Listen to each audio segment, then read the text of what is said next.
Sisters of Forever reads this metallic sign above my door.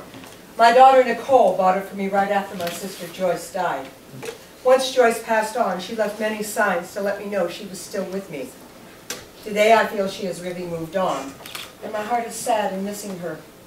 Who will be there to cheer me on when I sing, to direct my career, and give me clever marketing ideas?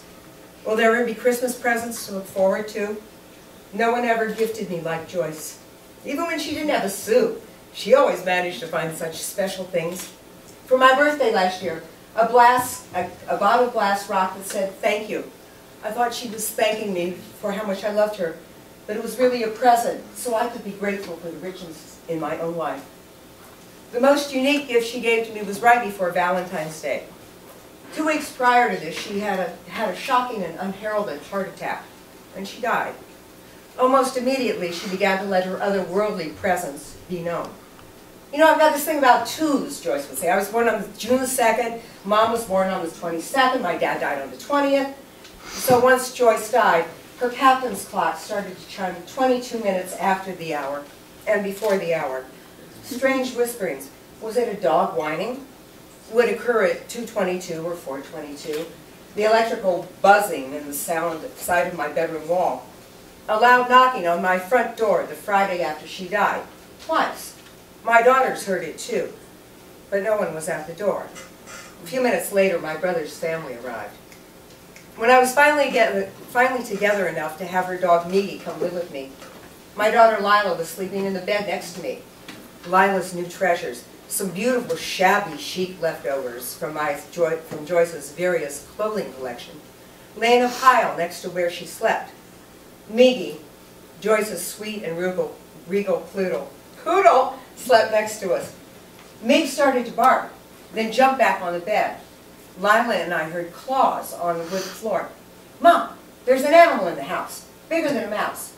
I turned on the light and Lila said the clothes rustled and that there was a hole in the beaded belt, as if someone had stepped on it. I looked over the side of the bed but saw nothing.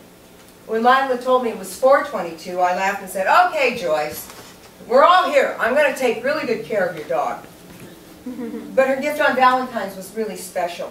I'd worn a gorgeous black Calvin Klein gown Joyce never got to see, and I was performing in the most wonderful French restaurant. I wanted her to see my dress and have her hear my song Vodka.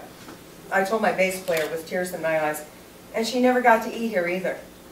Over my gown, I'd worn a purple silk scarf and a purple silk kimono top, both of which had belonged to her. When I got home, I took off the kimono and the scarf, but underneath the scarf was another exquisite purple silk scarf, very thin, watermarked, and with dramatic pink and turquoise undertones. It looked like maroon silk curtains that Joyce had had in her bedroom. I wondered where it had come from, shrugged it off, and went to bed.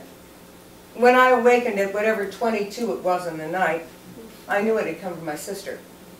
Other messages came, one a forwarding from her email with the subject that read, "How I miss her." So I've been documenting her ins and outs since she died 89 days ago.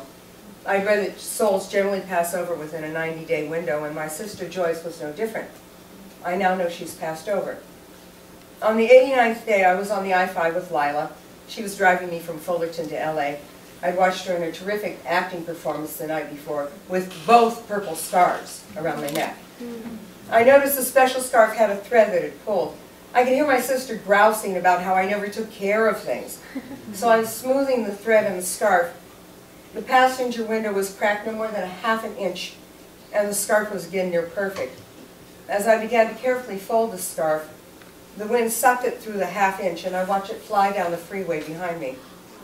I was heartsick, so disappointed that this otherworldly manifestation, most wondrous sign, had been taken from me.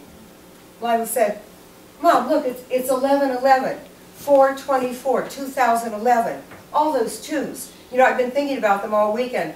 I know Auntie Joyce was with me all night. I felt her presence." It was always so in her style to have things, give them away and let them go. And I realized, as I watched her most ephemeral gift slip through my fingers, that it was Joyce's time to let go too.